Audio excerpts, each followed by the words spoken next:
ঝিমিয়ে পড়া আন্দোলনটা ক্যারিজমাটিক নেতৃত্বের মাধ্যমে আমাদের ভারপ্রাপ্ত চেয়ারম্যান জনাব তারেক রহমান সাহেব শেষ পর্যন্ত সরকার পতন আন্দোলনের দিকে নিয়ে যায়। এইটি হলো বাস্তবতা। দেখা গেছে যে বিভিন্ন জায়গায় তারা মুনাফাকি করেছে, তারা ছাত্রলীগের সাথে থেকে সুবিধা নিয়েছে, গোপনে গোপনে তাদের সাংগঠনিক কর্মকাণ্ড করেছে। মুনাফাকি কিন্তু আল্লাহ পছন্দ করে না। এই তারেক রহমান সাহেব ক্ষমতায় আসলে 31টি দফা দিয়েছেন, সেইভাবে দেশ পরিচালনা সেই দফাগুলো আছে, আপনারা পড়ে সবাইকে বলবেন ধানের শীষে ভোট দিচ্ছি। 5 তারিখের যে পথ পরিবর্তন, এই পথ পরিবর্তনের বিশ্লেষণ করলে আপনাদের মনে থাকার কথা যে ছাত্ররা আন্দোলন করেছিল কোটা প্রথার বিরুদ্ধে। মুক্তিযোদ্ধাদের যে কোটা বেশি করে শেখ হাসিনা দিয়েছিল, এইটা রাজনৈতিক উদ্দেশ্যে প্রণীত ছিল। কারণ পরবর্তীতে দেখা গেছে যে কোটা ভিত্তিক যে চাকরি দেয়া হতো, অধিকাংশ মিথ্যা তালিকা করে আওয়ামী লীগের লোকজনদেরকে মুক্তিযুদ্ধের ভিতর ঢুকিয়ে দিয়ে তাদেরকে চাকরি দিয়ে দেওয়া হচ্ছিল।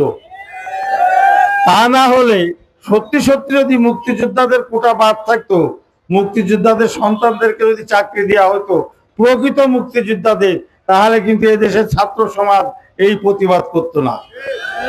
শেখ হাসিনা যেহেতু তার দলীয় বিবেচনায় এইটাকে কাজে লাগাচ্ছিল, সেই জন্য ছাত্র সমাজ চাকরিতে কোটা প্রথার বিরুদ্ধে আন্দোলনে অংশগ্রহণ করে। এবং আপনাদের মনে থাকার কথা, সুনির্দিষ্টভাবে অবশ্যই মনে থাকার কথা, একটি পর্যায়ে তৎকালীন ছাত্র নেতারা বলেছিল যে সরকার আমাদের দাবি মেনে নিয়েছে, আমরা আর এই আন্দোলনের সাথে নেই। এটা ঠিক না ঠিক? কিন্তু সেই ঝিমিয়ে পড়া আন্দোলনটা ক্যারিজমাটিক নেতৃত্বের মাধ্যমে আমাদের ভারপ্রাপ্ত চেয়ারম্যান জনাব তারেক রহমান সাহেব শেষ পর্যন্ত সরকার পতন আন্দোলনের দিকে নিয়ে যায়।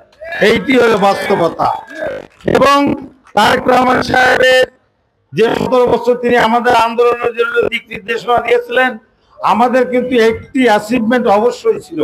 যদিও আমরা নানা কারণে দেশীয় এবং আন্তর্জাতিক ষড়যন্ত্রের কারণে এদেশের পুলিশ তথা র্যাব সহ বিভিন্ন আইন শৃঙ্খলা পরিস্থিতি, ইভেন আজকে দেখা যাচ্ছে আর্মিরা পর্যন্ত এই গণতান্ত্রিক আন্দোলনের বিপক্ষে থাকার কারণে আমাদের অভিষ্ট লক্ষ্য শেখ হাসিনাকে পদচ্যুত করতে না পারলেও এদেশের সাধারণ মানুষের সমর্থন শতকরা 5% সরকারের পক্ষে ছিল না। তারই ফলশ্রুতিতে 2-3-4 তারিখে ঢাকা অভিমুখে যে মানুষের স্রোত, এইটা ছিল তারেক রহমান সাহেবের অর্জন। এই সরকারের প্রতি মানুষের কোনো সমর্থন ছিল না বলেই সেদিন লক্ষ লক্ষ মানুষ সরকার পতনের জন্য ঢাকার অভিমুখে রওনা করেছিল। এইটি ছিল বাস্তবতা। অতএব সেই আজকে যে মুক্ত পরিবেশ, 5ই আগস্টের পরবর্তীকালে আজকের যে অবস্থা, আমাদের সাথে তৎকালীন সময় যারা বিভিন্নভাবে আন্দোলনে, অবশ্য তাদের পরবর্তীতে দেখা গেছে যে বিভিন্ন জায়গায় তারা মুনাফাকি করেছে, তারা ছাত্রলীগের সাথে থেকে সুবিধা নিয়েছে, গোপনে গোপনে তাদের সাংগঠনিক কর্মকাণ্ড করেছে। মুনাফাকি কিন্তু আল্লাহ পছন্দ করে না।